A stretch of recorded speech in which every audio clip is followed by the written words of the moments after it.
Hello, ako po si Madam P at ito yung reading natin for the sign of Libra, Sun, Moon, Rising, Venus, Jupiter, Libra. Take only what resonates for those of you na hindi pa nakakapag-subscribe or follow dito sa ating channel na ito. Subscribe na lang kayo, guys. Comment down below.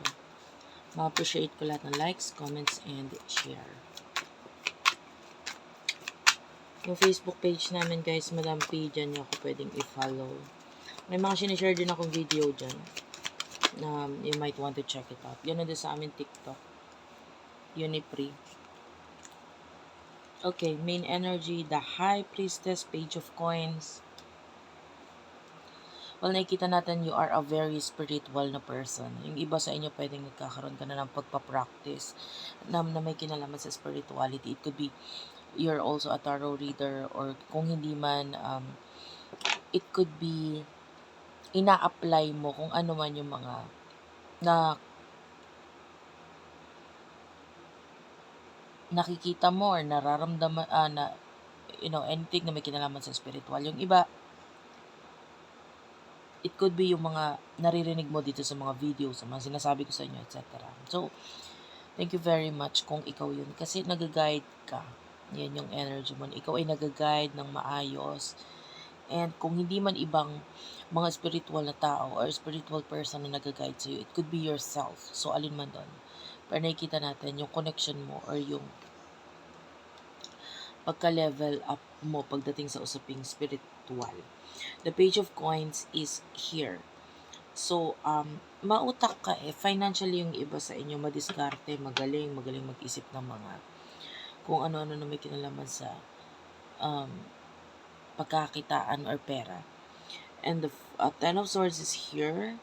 The Two of Wands, yung iba sa inyo pwede may mga ending regarding sa mga naunang plano or might be may something ka na ini-end kasi spiritually na feel mo na dapat mas ipurso mo yung bagay na feeling mo ito yung mas mag-work out para sa'yo.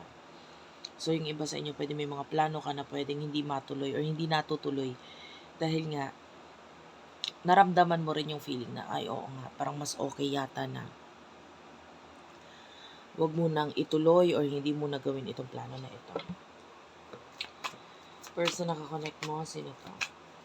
Pwede kang makarelate, pwedeng hindi, wag mo ipilit pag hindi ka nakaka-relate, ha? Bottom of the deck is the King of Cups. You do have here the Six of Swords and the Seven of Swords. So, pwede ito person na to is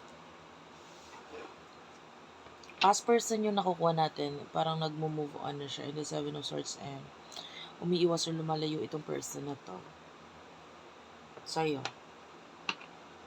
And the High Priestess, I feel like wala kang pakialam. Parang kasing, hello. The Page of Coins, mas more on money kasi yung focus mo ngayon. Parang wala kang pakialam dito sa mga taong ito sa buhay mo. Yung iba, hindi to love related. So, although sinasabi ko nagmo-move on, it could be may connection sa inyo nitong person na to, pero hindi siya usaping love. It could be a person in the past na pwedeng may friendship or connection sa inyo na parang unti-unti na niyang tinatanggap na wala na itong connection na ito. Okay? So, anyway. Emotions, ano yung emotions niyo sa isa't isa? Ace of Swords, wow. Gusto ko yung energy mo. And the Magician, okay, Major Arcana.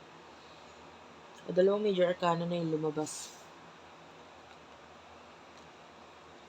dito sa side mo na ito. No?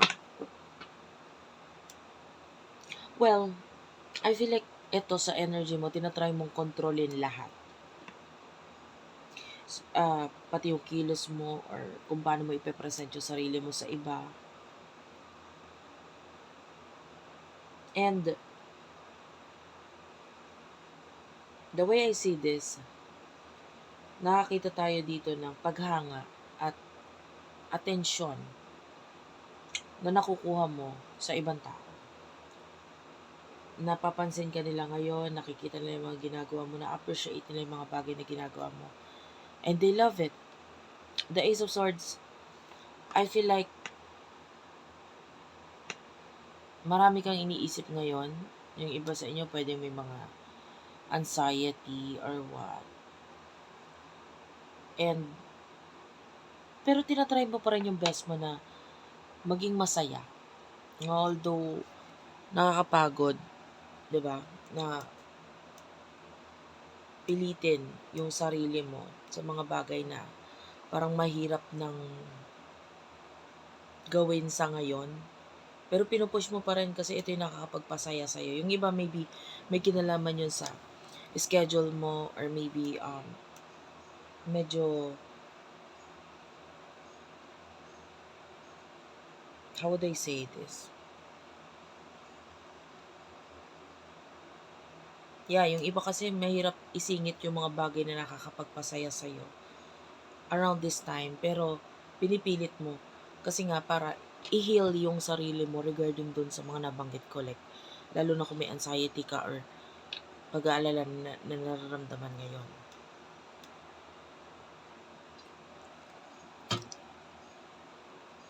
So, emotion na person ito. Spirit guides, angel guides. Person na ito. Anong emotion niya for you? You do have here the Knight of Cups.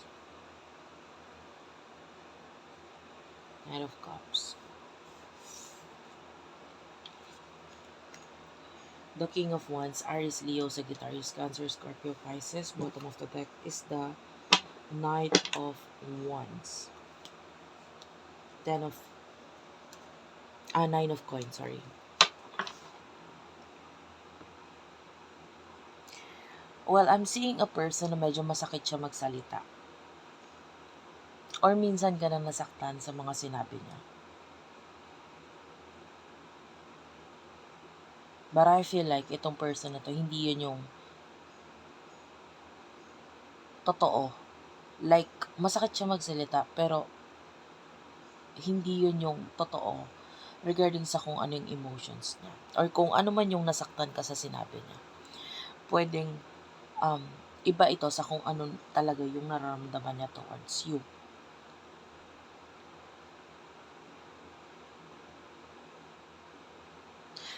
Masyado kasing mataas ang ego nitong taong to at saka nagmamatigas yung energy niya. Pero nakakaramdam tayo dito na actually hindi ko rin mag-gets kung bakit niya ginagawa or sinasabi yung mga bagay niya or sinabi yung mga bagay na yun. This person lied, nagsinungaling siya. And hindi talaga yun yung totoo sa nararamdaman niya.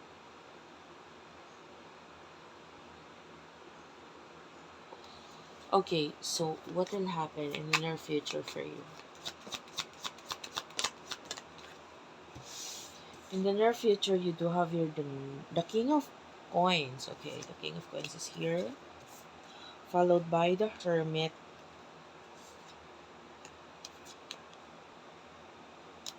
King of Swords.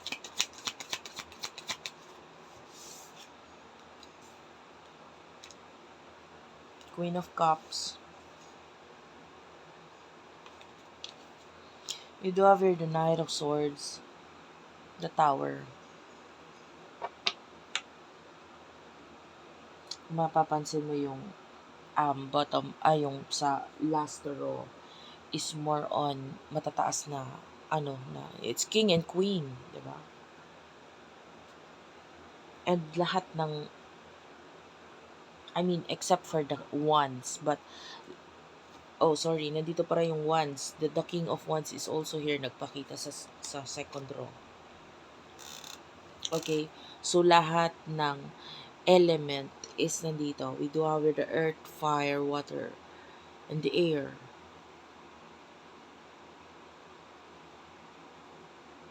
And the Hermit is here. Okay? So I feel like a lot of you is pwedeng mas mag-focus regarding sa area na may kinalaman sa home, pagkikare or pagbibigay ng care sa iba. I can feel that. And also with the King of Coins, there's money. There's money here. Marami kang kayang i-offer at marami kang marireceive pa na money. You should manifest this. Ang ganda ng energy mo.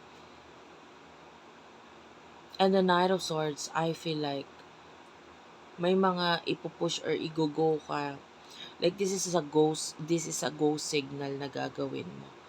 Lalo na if you feel like you're protected. Gagawin mo kasi you feel like you're secure.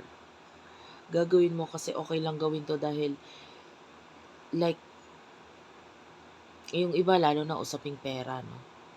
Kasi parang may kakayahan ka and at the same time may mga bagay sa paligid mo na sumusuporta dito sa idea mo na ito, etc.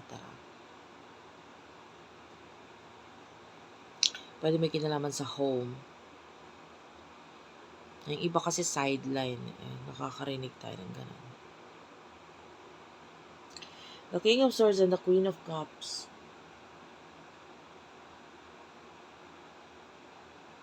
The advice for you is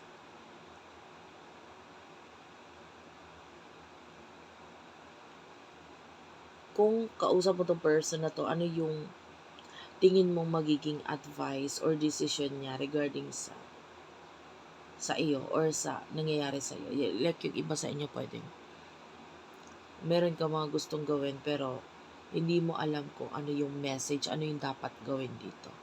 Well, the advice is ano yung tingin mong gagawin itong person na to or magiging advice niya sa'yo or kung siya'y nasa sitwasyon mo, anong tingin mong gagawin niya.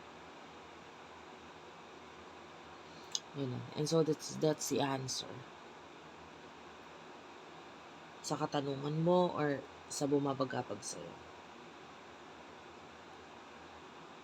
Well, regarding this person na kakonect mo in the future, I can see pagka-travel. This person is going to travel and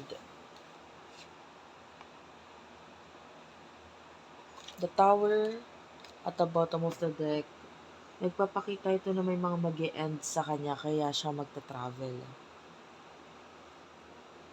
Tapos meron siya mga bagay na